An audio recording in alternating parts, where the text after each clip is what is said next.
राम कहिए जाहि विधि राखे राम ताहि विधि रहिए। क्यों नहीं हो सकता? अगर आप सत्संग में लगे हो, भजन में लगे हो, कीर्तन में लगे हो, मंत्र जाप में लगे हो, मंत्र स्मरण में लगे हो, भगवान की भक्ति में अगर डूबे हुए हो, तो यमदूतों की भी सामर्थ्यता नहीं, हिम्मत नहीं कि आपको उठाकर ऐसे ही ले जाए।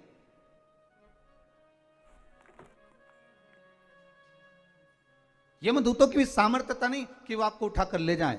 वहां तो चर्चा होती है, बात होती है कि साहब हम आए हैं, यमदूत सामने नजर आते हैं। कहीं कहीं आप लोगों ने भी अपने जीवन में सुना होगा, जब किसी के प्राण छूटते हैं तो कहते हैं ना कि उनको तो पहले ही भान हो गया था, उनको तो पहले ही मालूम पड़ गया था, उनने तो कह दिया था साहब कि ऐसा हो रहा है।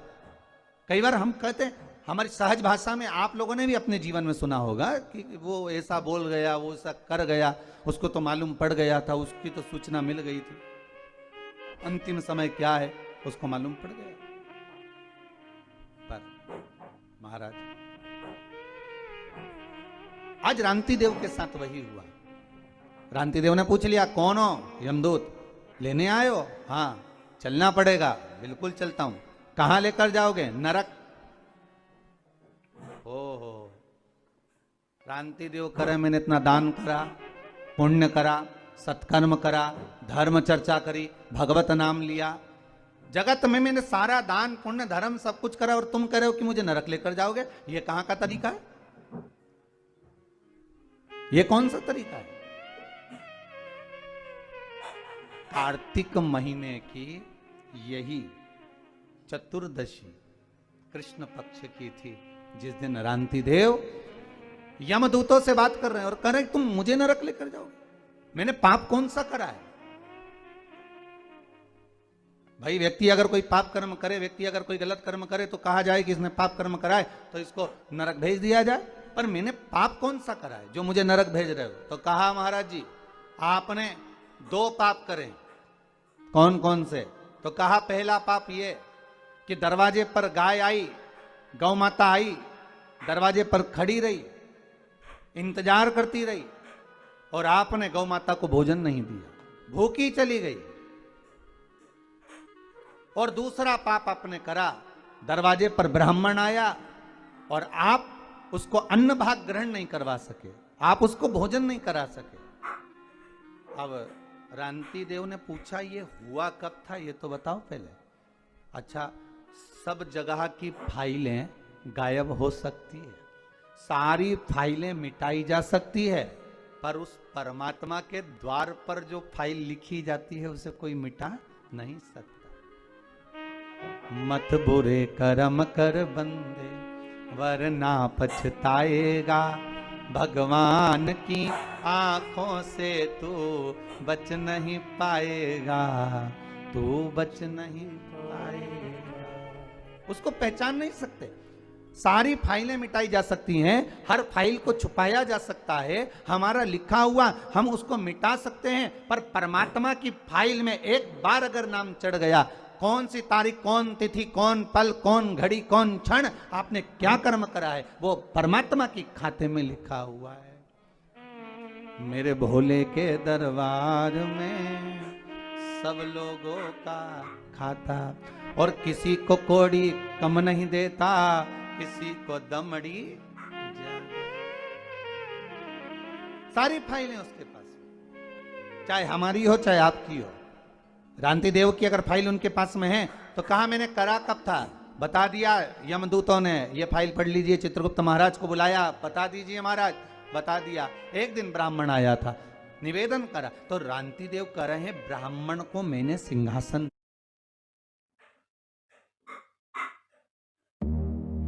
Can I really do this? Thought I doubtful, thought he clueless.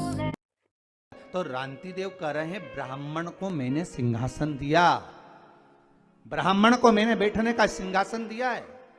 ब्राह्मण के लिए मैंने हाथ जोड़कर निवेदन करा था, ब्राह्मण देवता आप कुछ खा लीजिए, ब्राह्मण देवता आप पानी पी लीजिए, ब्राह्मण देवता आप कुछ ग्रहण कर लीजिए, पर ब्राह्मण ने मना कर दिया था। आप देखिए, लिस्ट उठाकर देखो, ब्राह्मण ने मना कर दिया था। यमदूत कहते हैं भले ब्राह्मण मना कर दिया पर कुछ नहीं तो मुख झूठा करा देता, पानी ही पिला देता, तेरे घर का बर्तन झूठा तो होना था। तेरे घर का बर्तन पात्र झूठा तो होना था। कितना सुंदर कहा है महाराज। कोई ब्राह्मण यदि आपके यहां आए और ब्राह्मण आकर आपके यहां अगर ऊपर से जल ग्रहण कर रहा है तो आप ब्राह्मण से कह सकते हो महाराज जी आप पात्र झूठा कर दीजिए।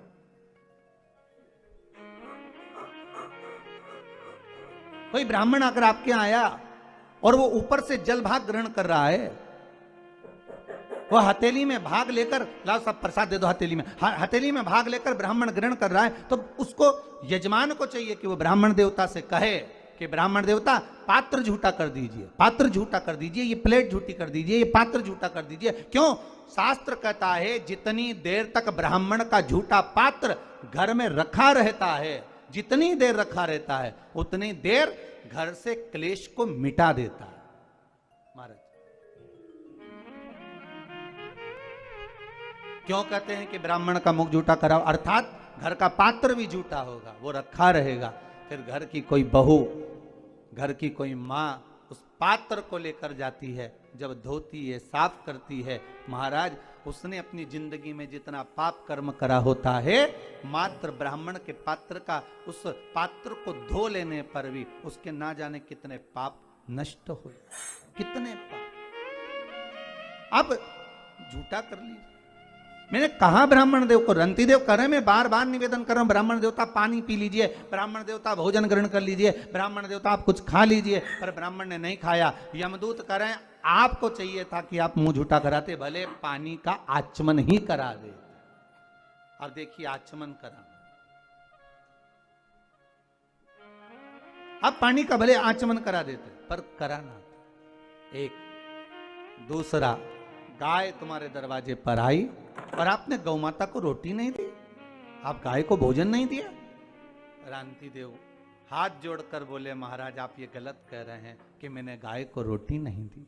महाराज मैंने गाय को भोजन नहीं दिया, आप ये गलत कह रहे हैं। मेरे द्वार पर गाय आई और मैंने गौ माता को भोजन दिया। आप देखिए, आप स्मरण करिए, भगवान यमदूत कहते हैं गाय आपके दरवाजे से भोजन कर कर चली गई थी, पर कुछ समय के बाद गाय फिर दरवाजे पर आकर खड़ी हो गई थी, उस समय पर आपने उसको भोजन नहीं दिया। महाराज जब एक बार दे दिया तो दूसरी बार कैसे देते? यमदूतों ने कहा परमात्मा एक बार आपको सुख दे देता है और उसके बाद परमात्मा आपको सुख देना बंद कर देता है, तो क्या आप परमात्मा से वापिस सुख नहीं मांगते? क्या परमात्मा से वापिस सुख नहीं मांगोगे कि हे प्रभु, हे भोलेनाथ, हे मेरे नारायण, हे मेरे राम, हे मेरे कृष्ण? एक बार अगर आपने सुख दे दिया और सुख देने के बाद फिर वापिस वही की वही लीला चालू हो गई, वही हमारा कर्म का दुख हमारे सामने आ गया, तो क्या आप भगवान से वापिस सुख नहीं मांगोगे कि हे भगवान हमें वापिस सुखी कर दीजिए, वापिस ऐसी कृपा कर दीजिए कि हमारा वैभव, हमारा धन, हमारी प्रतिष्ठा, हमारा यश, हमारी कीर्ति पुनः वापिस स्थापित हो जाए? रंती देव, गाय अगर एक बार भोजन कर कर चली गई और दूसरी बार पुनः तुम्हारे दरवाजे पर आई है, तो तुम्हारे दरवाजे पर तुम्हारा कल्याण करने के लिए आई है। तुमने उसको भोजन नहीं दिया, क्षमा कर देगा, मुझसे गलती हो गई, इसलिए तुम्हें नरक भोगना पड़ेगा। रांति देव ने कहा नरक अगर भोगना तो मेरा पुण्य कहां गया वो बताओ। पुण्य तुम्हारे सामने, तुम्हारे पुण्य के बल पर मांगो, तुम बैकुंठ का भोग भोगोगे कि कुछ और मांगना चाहते हो? इतने में रांति देव ने कहा अगर मेरे पुण्य का भाग देना चाहते हो तो केवल मेरे जीवन में 1 वर्ष के लिए मृत्यु को टाल दीजिए, 1 साल मेरी मौत ना हो, मेरी मृत्यु ना हो। 1 वर्ष? हाँ, क्या करोगे? रांति देव ने कहा जो नहीं कर पाया वही करूंगा, आप 1 वर्ष के लिए मुझे पुनः मेरा जीवन दे दो। भगवान यमदूतों ने कृपा करी और यमदूत उसको छोड़कर 1 वर्ष के लिए दे दिया उसका पुण्य का भाग। रांति देव नरक को जीत लिया, वो 1 वर्ष के पुण्य के बल पर। इतना ब्राह्मण भोज कराया, इतना गौ माता का भाग प्रदान करा। इसलिए इस कथा को वर्णन करते हुए कहते हैं कि इसको कहते हैं नरक चतुर्दशी। क्यों? रांति देव को नरक से छुड़ा लिया था इस। कई बच्चे पूछते हैं कि नरक चतुर्दशी का मतलब क्या, नरक चतुर्दशी का मतलब क्या? बताना पड़ेगा कि रांति देव को नरक 99% of people doing job or business don't have a right process of investing in place. नरक से छुड़ाया था आज के दिन। फिर रांति देव ने क्या करा? कहा महाराज इसी नरक चतुर्दशी के दिन ब्राह्मण का भोजन कराया, गौ माता को द्वार पर बुलाया। दरवाजे पर जब गाय नहीं आई तो जहां गाय बंधी थी वहां जाकर गौ माता को गासा भोजन का जिमाकर उसका आचमन कराया। उसका फल क्या हुआ कि रांति देव को फिर नरक नहीं भोगना पड़ा। फिर रांति देव जब प्राण त्यागे तो भगवान के धाम में पहुंच गए, सीधे भगवान के द्वार पर,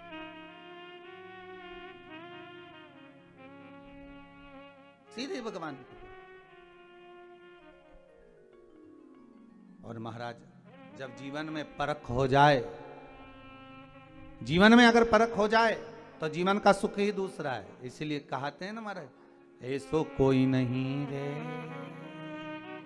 या हीरा को परखइयो राम, कोई नहीं रे ऐसो कोई नहीं रे, ऐसो कोई नहीं रे या हीरा को परखइयो राम, कोई नहीं रे ऐसो कोई नहीं रे, ऐसो कोई नहीं रे या हीरा को परखइयो राम, कोई नहीं रे ऐसो कोई नहीं रे, ऐसो कोई नहीं रे या हीरा को परखइयो राम, कोई नहीं रे हो।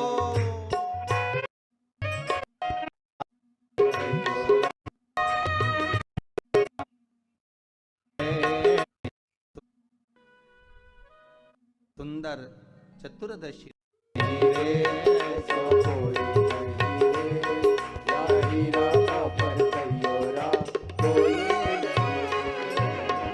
राजा रांति देव नरक से बच गए।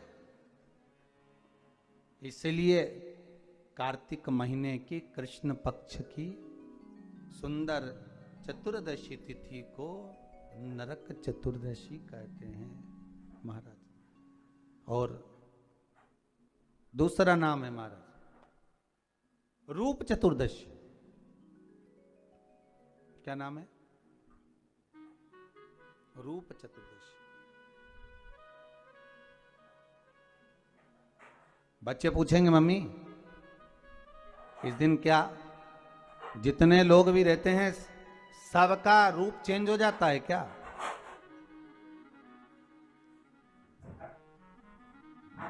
सबका रूप चेंज हो जाएगा रूप चतुर्दशी के दिन महाराज।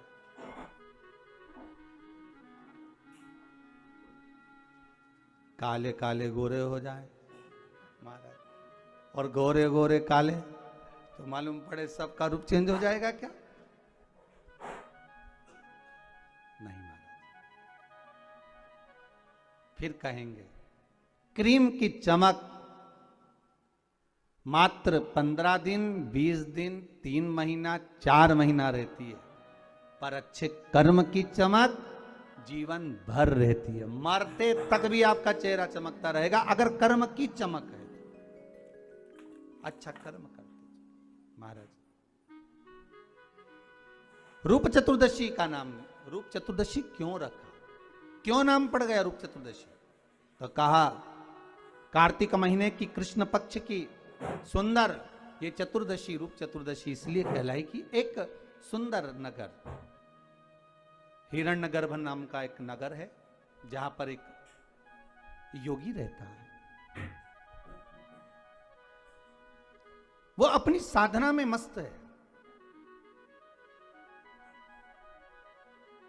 एक बार एक सुंदर नदी के तट पर गया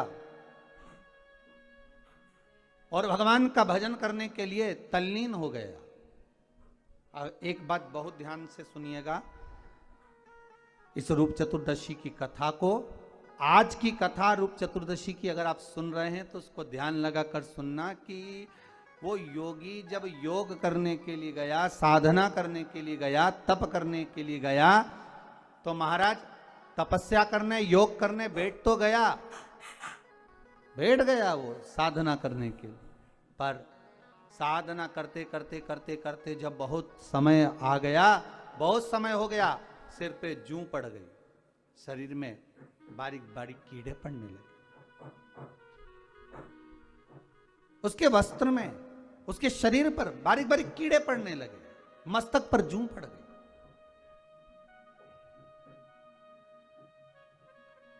महीनों तप करने के बाद में, साधना करने के बाद में उसके मन में आया कि मैंने इतनी साधना करी, मैंने इतना तप करा, मैंने इतना भजन किया, इतना योग करा, उसके बाद भी मेरे मस्तिष्क में कीड़े पड़ गए, जूं पड़ गई, मेरे शरीर पर कीड़े पड़ गए, बारीक बारीक छोटे छोटे कीड़े मेरे शरीर पर आ गए।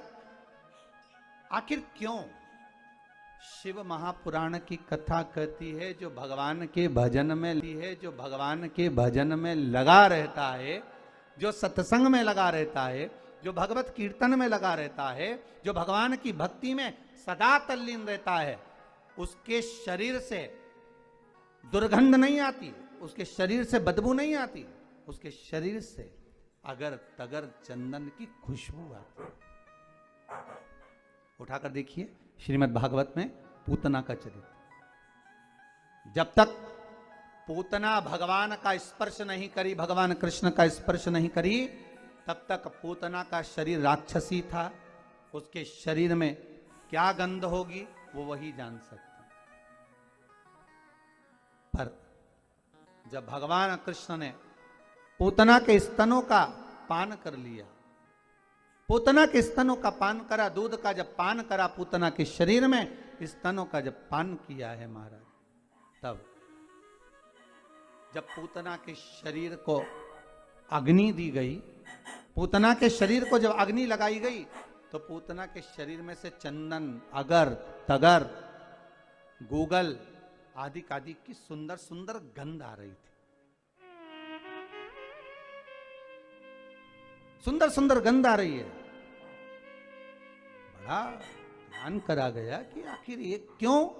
तो कहा अंतिम समय में पूतना का जो चित्त था, अंतिम समय में पूतना का जो मन था, अंतिम समय में पूतना जब प्राण त्याग रही थी, तो भगवान कृष्ण का मुखाग्रविंद देख रही थी, उस रस तत्व को ग्रहण कर रही थी, उस रस तत्व।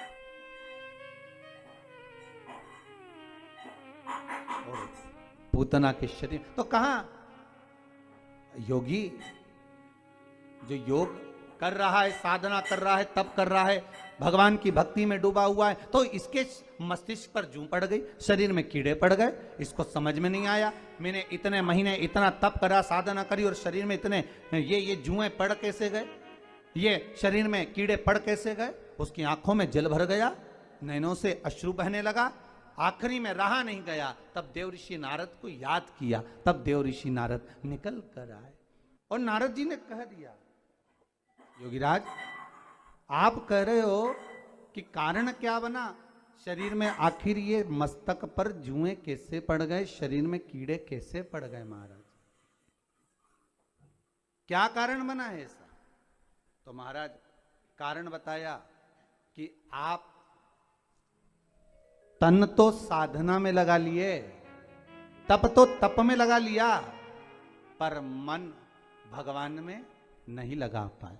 अगर मन भगवान में लगा लेते तो ये शरीर चित्त अगर परमात्मा में लग जाता तो ना मस्तिष्क में जुएं पड़ते, ना शरीर पे कीड़े पड़ते।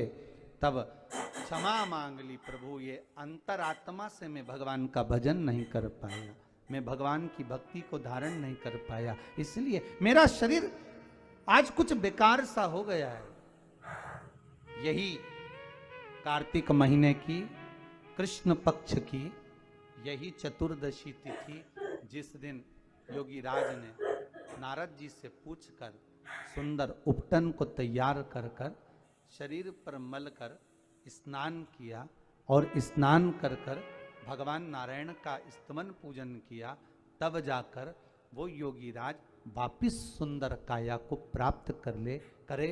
इसलिए इस चतुर्दशी का नाम दूसरा पड़ गया रूप चतुर्दशी। क्या नाम पड़ा है? रूप चतुर्दशी। और उस रूप चतुर्दशी के दिन, उस नरक चतुर्दशी के दिन महाराज जो हमारी पूजन का विधान है लक्ष्मी को प्राप्त करने का, इसलिए कहते हैं ये छोटी दीपावली है, यम के द्वार पर से भी बचाने वाली दीपावली, नरक से बचाने वाली दीपावली। कल धनतेरस का पूजन करा, आज रूप चतुर्दशी, नरक चतुर्दशी का वर्णन किया महाराज। कल आप सभी ने जो पाटे पर पूजन करी है, चौरंग पर पाटे पर जो आपने पूजन जमाई थी, चांदी के सिक्के में मौली लपेटी थी, सिक्के में मौली लपेटी थी, उसको थाली में रखा था, वही स्थान पर वो थाली अगर आपने उठाकर अंदर रख ली हो या कहीं पर विराजमान कर दी हो, उस थाली को कहीं विराजमान कर दिया हो, तो आज फिर पुनः वही थाली वापिस सुंदर गोबर से लीप कर या जल से उसको पोंछकर वहां पाटा रखें, चौरंग रखें, चौकी रखें महाराज, उस पर वापिस पुनः लाल वस्त्र बिछाकर उस थाली को वापिस वहीं रखें। आज जो दिए लगना है, आज जो दीप लगना है महाराज, एक दिया आटे का चौमुखी, 4 बत्ती का दीप लगाएं, उसमें चाहे तो सरसों का तेल डाल लें, तिल्ली का तेल डाल लें, चाहे तो उसमें मीठा तेल डाल लें, और 4 बत्ती उसमें होना चाहिए, थोड़ी सी Can I really do? डाल लें, और 4 बत्ती उसमें होना चाहिए थोड़ी सी पीली सरसों। अगर पीली सरसों हो तो पीली सरसों, नहीं हो तो काली सरसों उस दीप के अंदर डाल दीजिए महाराज। एक घी का दीप लगाएं। फिर ध्यान दीजिएगा, घी का दीप जो कलदार रखे हैं, लक्ष्मी जी का जहां पूजन कर रहे हो, लक्ष्मी जी का सीधा हाथ घी का दिया होना चाहिए। तो आपका कौन सा हाथ हो गया? उल्टा हाथ। लक्ष्मी जी का उल्टा हाथ, वहां पर रखो चौमुखी दीप, और महाराज जल का छींटा देकर उन जो सिक्के रखे हैं, जो लक्ष्मी जी रखी है, भगवान का जहां पूजन कर रहे हो, उस पर जल का छींटा देकर सुंदर भाव से माता लक्ष्मी का स्मरण कर कर, गणेश जी का स्मरण कर कर, आप भाव से महाराज जल का छींटा देकर सुंदर वस्त्र अर्थात मौली कलेवा जो भी आपके पास में हो समर्पित कर कर भाव से रौली, मौली, चंदन, अबीर, गुलाल, मेहंदी, जो भी सामग्री पूजन का साहित्य आपके पास में है, वो उन कलदारों पर, माता लक्ष्मी पर समर्पित कर दें। 5 अमरबेल के टुकड़े, 5 कमलगट्टे, 5 हल्दी की गांठ उस पर समर्पित कर दें महाराज। माता लक्ष्मी को मीठे का भोग लगा दें, और भोग लगाने के बाद में माता लक्ष्मी को प्रणाम कर कर सुंदर जो चौमुखी दिया आपने बनाया है उसको तो वहीं रखे रहने दें। जो घृत का दिया बनाया है, घी का जो दीप लगाया है आपने 1 बत्ती का, उसमें 4 बत्ती नहीं होना चाहिए, बस केवल जो तेल का दीप लगेगा वो 4 बत्ती का, घी का दीप 1 बत्ती का, उस 1 बत्ती के दीप को लेकर माता लक्ष्मी जी की आरती करें।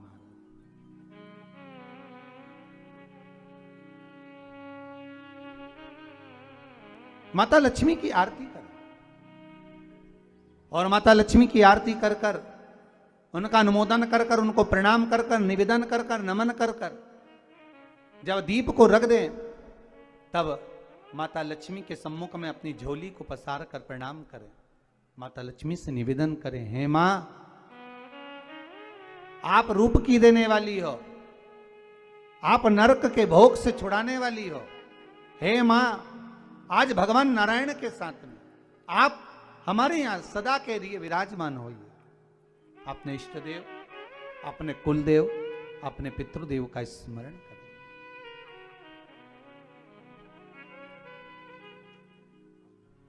नमन करें, प्रणाम करें और निवेदन करें माता लक्ष्मी से, हे मां ये आपकी ही कृपा है जो आज आप मेरे घर में आई हो। ये आप ही की कृपा है जो मैं आपकी सेवा कर रही हूं, पूजन कर रही हूं, अर्चना कर रही हूं। माता को हो सके लाल पुष्प उन सिक्कों पर, क्वाइन पर जो पूजन करी है उस पर समर्पित कर दे। महाराज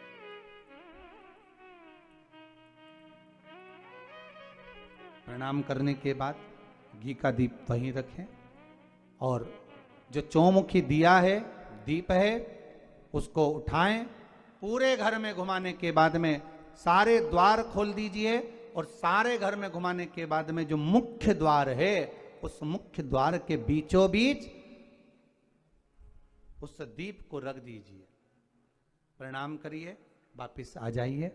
महाराज द्वार थोड़ी देर खुले रखिएगा और माता लक्ष्मी का स्मरण करिएगा, माँ को प्रणाम करिएगा। भाव से, आनंद से आज अपन सब ने सुंदर भाव से रूप चतुर्दशी और नरक चतुर्दशी के महत्व को जाना है। ये 5 दिवसीय है दीप पूजन, दीपावली का पूजन 5 दिवसीय, जो सुंदर लक्ष्मी जी का सुंदर पूजन का विधान हमारे यहाँ 5 दिवसीय दीप महोत्सव मनाया जाता है। उसमें से दूसरे दिन की कथा को आज विराम देते हुए बड़े भाव से, आनंद से आप सभी को रूप चतुर्दशी की, नरक चतुर्दशी की बहुत बहुत छोटी दीपावली की बधाई हो।